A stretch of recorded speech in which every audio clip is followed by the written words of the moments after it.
Api dengan cepat membakar seluruh rumah yang terbuat dari kayu ini. Warga yang berada di sekitar lokasi berupaya untuk memadamkan kobaran api dengan peralatan seadanya. Karena panik, penghuni rumah di sekitar lokasi kebakaran berusaha menyelamatkan barang berharga mereka.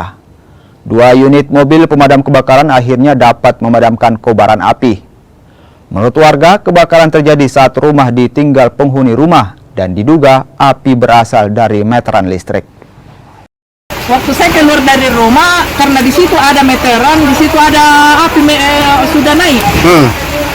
Terus saya kasih tahu semua itu anak-anak yang jalan di sini, saya bilang panggil orang semua masuk di di pasar Terong, Kandang, panggil semua itu orang dari dalam, lari semua itu anak-anak, panggil ke sana. Saya pergi ke sana cari orang tuh, tidak ada semua orang saya dengar karena mobil lewat.